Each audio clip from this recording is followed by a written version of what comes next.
bookstore. I'm very happy that people had the opportunity to come out today to listen to, again, two wonderful authors that I know personally.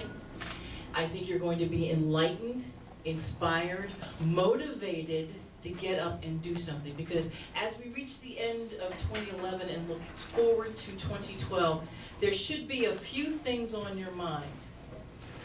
First of all, where the hell am I in my life? That's first and foremost. You need to start to think about what the future is going to hold. And we do this every year. How many people make New Year's resolutions? Come on. Yeah, come on. You do. You know you do. How many of them do we keep? What is it that's preventing us from being able to take one step in front of the other step, in front of the other step, instead of the whole proverbial one step forward and two steps back? These two young men here are going to help you continue to take one step forward and another step forward. And when you are 5 miles down that road, you don't have to look back. You want to keep looking for something. Our first speaker is Harold Reed Jr. And this young man is a phenom. He's a phenomenal person, not just because he's written a book, but because of who he is, where he has come from, and what he is trying to achieve by constantly going 1 foot forward at a time. But I say that to say I've had the opportunity and the blessing to watch a child grow into a teenager, grow into a young adult, grow into a man. And to say that I'm very pleased at what I've seen so far in his life is an understatement. Harold has lived a life of forward projection, forward movement. The title of his book is Find a Way to Make a Way. Either you're part of the problem or part of the solution. Is so succinct, but yet so right. You've got to find a way in this world to make your way. Yeah. I think that's all I'm going to say about you right now. No, it's not. One more thing I have to say. One more thing I have to say is, you will be inspired by this man, because he has inspired me. And it takes a lot to inspire me. And I've been inspired by him. And I always want to be able to move forward and find a way to make that way. Because at the end of the day, I don't want to be the problem. I want to be part of the solution. And with that, Mr. Harold Reed Jr. I need some more energy. You got a tight roll. Yeah, all I need to know over there. How's everybody doing this afternoon? Great. Since we're gonna close and intimate, I'm gonna get a little casual. I'm gonna have a seat because, well, everyone else is sitting. Sitting before you is a free man. I'm a free man. Not in the sense that, you know, I'm not a slave. We're all free in that aspect. I say that I'm free because I've overcome, I would say, one of the harshest battles I've ever had to fight in my life. I actually had to fight to be the man that I want to be. Give you a little history about myself real quick.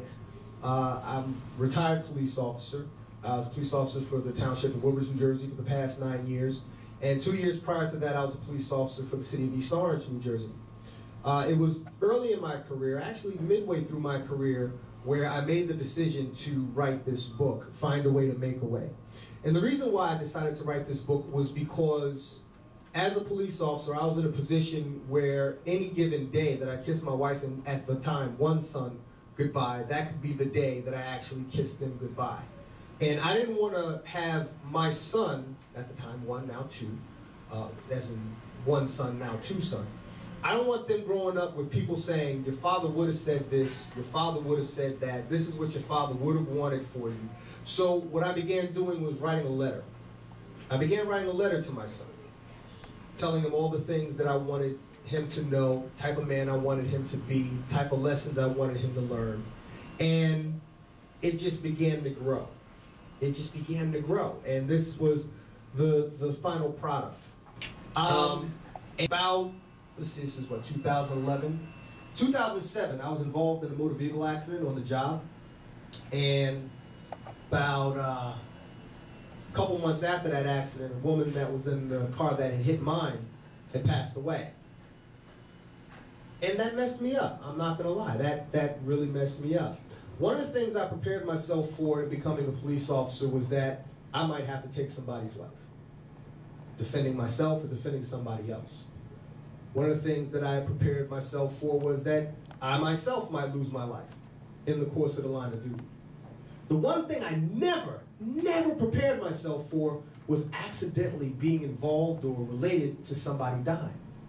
I was not mentally prepared for that.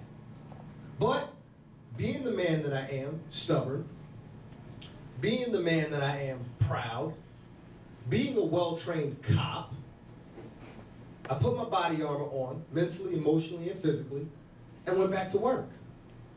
But what I began realizing as I just began developing into the man that I guess I'm meant to become, the more that I realized I was denying what was bothering me, to the point where my work actually suffered. I was doing less of it. I wasn't fulfilling what I knew was my potential. So I had a conversation with one of my colleagues. And the thing is, if you got a cop that's brave enough to go to you and say, I need to talk to somebody, you get him somebody to talk to. Because you mess around and don't get that cop somebody to talk to, because cops are supposed to be macho, because we all watch cop shows and movies growing up. You know, cops aren't supposed to have chinks in the armor. Cops aren't supposed to be able to break down. Cops aren't supposed to cry. Cops aren't supposed to have emotions. Guess what?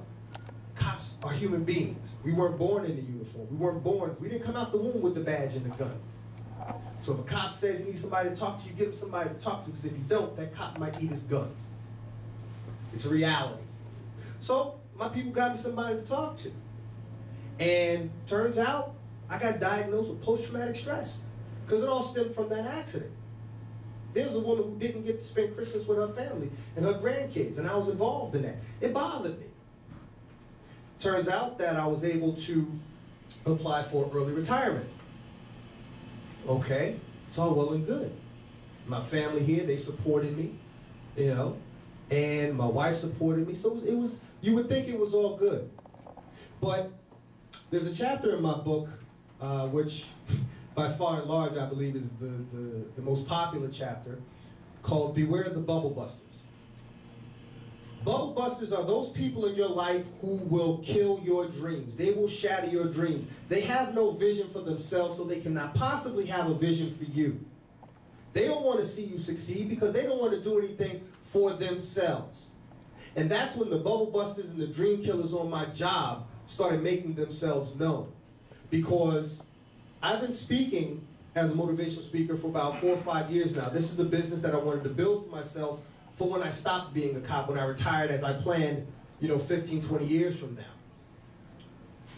What somebody did was they went to somebody that they knew on the state pension board, and they said, Harold Reed can't possibly have post-traumatic stress. He's a motivational speaker. Here's his website. Here's his YouTube videos. Does this look like somebody that's stressed out? Does this look like somebody that's messed up? So a simple retirement process that should have took 5 to 6 months took a year. It took a year.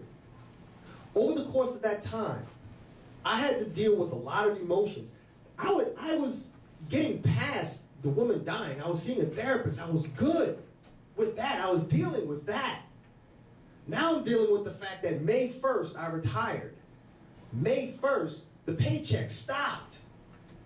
I still had some money that I had saved up, so I was good. But come June, when this stuff was supposed to be resolved, it wasn't. Because somebody went and said, oh, he can't possibly da-da-da-da-da. So now the pension board is saying, well, yeah, how can you be a motivational speaker if you have post-traumatic stress? That pissed off a lot of people. Pissed off the therapists, pissed off the lawyers. Because it was like the same way a person who's suffering from alcoholism or recovering from alcoholism hasn't had a drink in 15 years, encourages other people to get off the bottle and stay off the bottle. What I had to deal with no money coming in. I had to deal with making sure that even though there was no money coming in, my 2 sons got fed, my wife got fed, the lights stayed on. I had to make sure the car didn't get repossessed. Had to make sure the house didn't get foreclosed on. These are the things that I was carrying on my spirit. These are the things that I was carrying on my soul. And you want to know something? I'm going to say this, and I've never verbalized this publicly, but I'm going to say, yes, I was depressed. I'm going to admit, yes, there were times that I considered killing myself, ending it all. There are 3 guns in my house. It wouldn't have been a problem. But here's the thing, and here's the reason why I didn't. I'm a grown-ass man. And a grown-ass man doesn't leave the woman that supports him with 2 boys to raise on her own.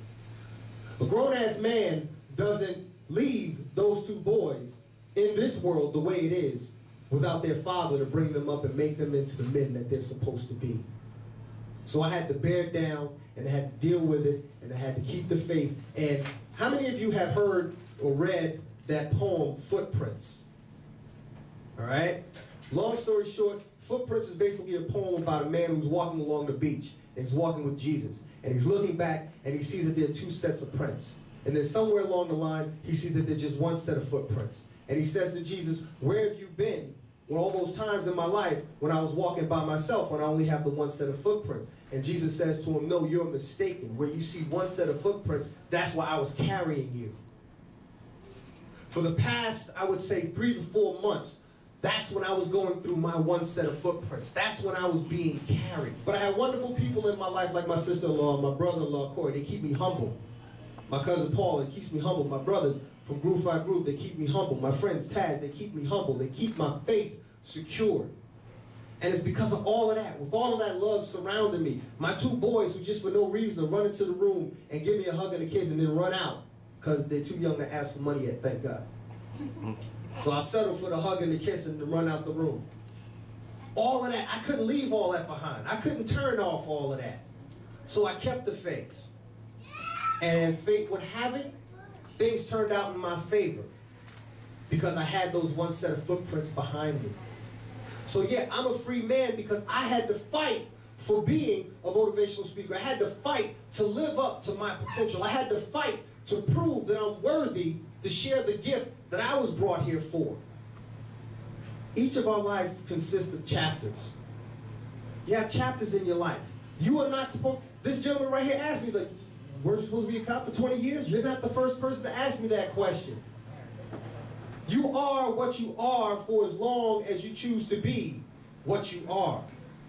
You can make changes in your life. We're living in a time and a period of dynamic change right now. Why? Because people aren't just saying, I don't want to do this anymore, I want to do something else. People are being pushed out. People are being thrown out. People are being kicked out. Jobs that they had for 5 months to 5 years to 15 to 25 years. They're getting downsized. They're getting cut out. They're becoming unhireable, unmanageable, uncontrollable, unpayable. We have to start setting our own standards in life. That's what I'm here to share with you today. We have to start setting our own standards in life. You have to start living for yourselves. You can have, do, and be anything you want in this world, provided you're willing to put forth the work necessary in order to achieve it. And there are going to be hard times. There are going to be people who are going to challenge you. There are going to be people who are going to stand in your way. There are going to be people who are going to straight up try to hurt you, damn near kill you. That is nothing more than the pressure that is necessary to be applied to you in order to convert you from a lump of coal into a diamond.